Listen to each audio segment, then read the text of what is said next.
ताड़का वध। स्त्री के रूप में ताड़का एक घोर पाप है और पाप को नष्ट करने में कोई पाप नहीं होता।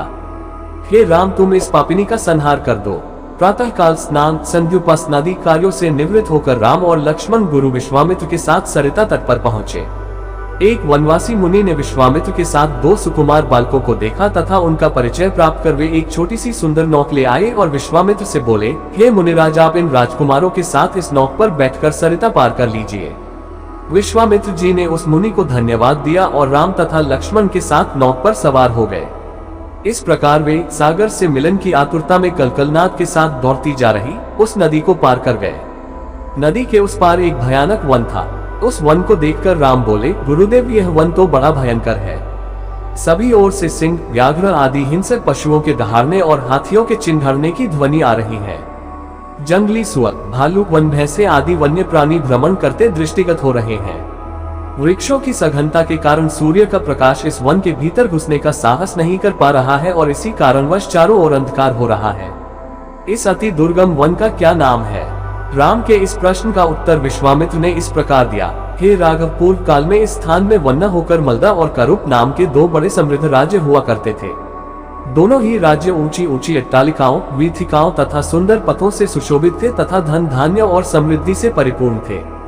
दूर दूर के व्यापारी यहाँ पर व्यापार करने आया करते थे, किंतु ताड़का नामक एक यक्ष कन्या ने उन दोनों राज्यों का विनाश कर दिया। ऋषि विश्वामित्र ने आगे बताया, ताड़का कोई साधारण स्त्री न होकर सुंद नाम के राक्षस की पत्नी और मारीच नामक राक्षस की माता है। उसके शरीर में 1000 हाथियों के बराबर बल है और वह अत्यंत पराक्रमी और शक्तिशाली है। इस प्रदेश को नष्ट करने के पश्चात ताड़का ने अपने पुत्र मारीच के साथ मिलकर यहाँ के समस्त निवासियों को मारकर खा डाला। अब उनके भय से यहाँ 2-2 कोस दूर तक किसी मनुष्य की परछाई भी दिखाई नहीं देती। भूलवश यदि कोई यहाँ आ भी जाए तो जीवित नहीं लौट पाता।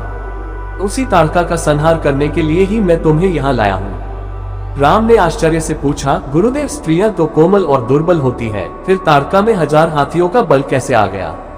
ऐसा प्रतीत होता है कि अवश्य कुछ न कुछ रहस्य है। विश्वामित्र बोले, वत्स, तुम्हारा कथन सत्य है और वास्तव में इसके पीछे एक रहस्य है। सुकेतु नाम का एक अत्यंत बलवान यक्ष था। वह संतानहीन था, अतः संतान प्राप्ति के उद्देश्य से उसने ब्रह्मा जी की कठोर तपस्या की। उसकी तपस्या से प्रसन्न होकर ब्रह्मा जी ने उसे संतान होने का वरदान दे दिया। परिणाम स्वरूप ताड़का का जन्म हुआ। सुकेतु के द्वारा ताड़का के अत्यंत बली होने का वर मांगने पर ब्रह्मा जी ने उसके शरीर में 1000 हाथियों का बल दे दिया। विवाह योग्य आयु होने पर सुकेतु ने ताड़का का विवाह सुंद नामक राक्षस से कर दिया और उससे मारीच का जन्म हुआ। मारीच भी अपनी माता के समान बलवान और पराक्रमी था। वह सुंद राक्षस का पुत्र होकर भी स्वयं राक्षस नहीं था, किंतु बाल्यकाल में वह बहुत उपद्रवी था।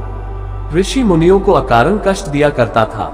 उसके उपद्रवों से त्रस्त होकर एक दिन अगस्त्य मुनि ने उसे राक्षस हो जाने का शाप दे दिया। अपने पुत्र के राक्षस गति प्राप्त हो जाने से सुंद अत्यंत क्रोधित हो गया और अगस्त्य ऋषि को मारने दौड़ा। इस पर अगस्त्य ऋषि ने शाप देकर सुंद को तत्काल भस्म कर दिया। अपने पति की मृत्यु का बदला लेने के लिए ताड़का भी अगस्त्य ऋषि पर झपटी। इस पर अगस्त्य ऋषि ने शाप देकर ताड़का के सौंदर्य को नष्ट कर दिया और वह अत्यंत कुरूप हो गई। अपनी कुरूपता को देखकर और अपने पति की मृत्यु का बदला लेने के लिए ताड़का ने अगस्त्य मुनि के आश्रम को नष्ट करने का संकल्प किया है। अतः हे राम, मैं तुम्हें आज्ञा देता हूँ कि तुम ताड़का का वध करो। तुम्हारे अतिरिक्त इसका वध कोई भी नहीं कर सकता। अपने मन से यह विचार निकाल दो कि यह स्त्री है और स्त्री का वध मैं कैसे करूं। स्त्री के रूप में यह एक घोर पाप है और पाप को नष्ट करने में कोई पाप नहीं होता। समस्त संशय को त्याग कर मेरी आज्ञा से तुम इस पापिनी का संहार कर दो। राम ने कहा, गुरुदेव, आपकी आज्ञा मुझे शिरोधार्य है। समस्त मानवों के कल्याण के लिए मैं अवश्य ही ताड़का का वध करूंगा। इतना कहकर राम ने अपने धनुष पर बाण रखकर उसकी प्रत्यंचा को कान तक खींचकर भयंकर टंकार किया। टंकार से उत्पन्न ध्वनि से समस्त वन प्रांत गुंजायमान हो उठा। वन्य प्राणी भयभीत होकर इधर उधर भागने लगे।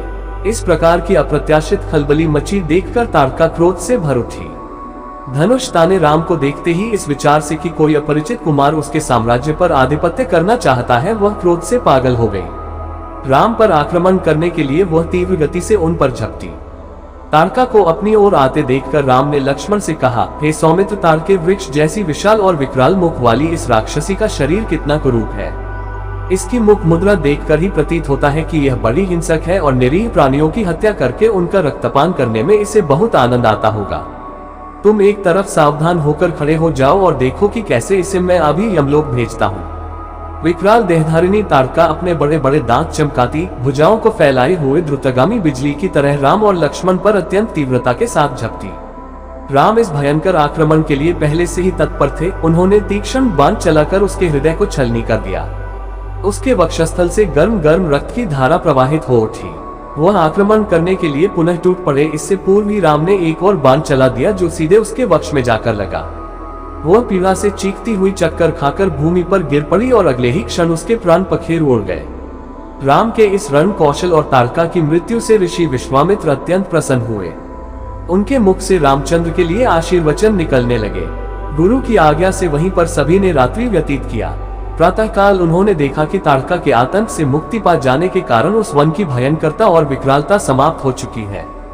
कुछ समय तक उस वन की शोभा निहारने के उपरांत स्नान पूजन से निवृत्त होकर वे महर्षि विश्वामित्र के आश्रम की ओर चल पड़े।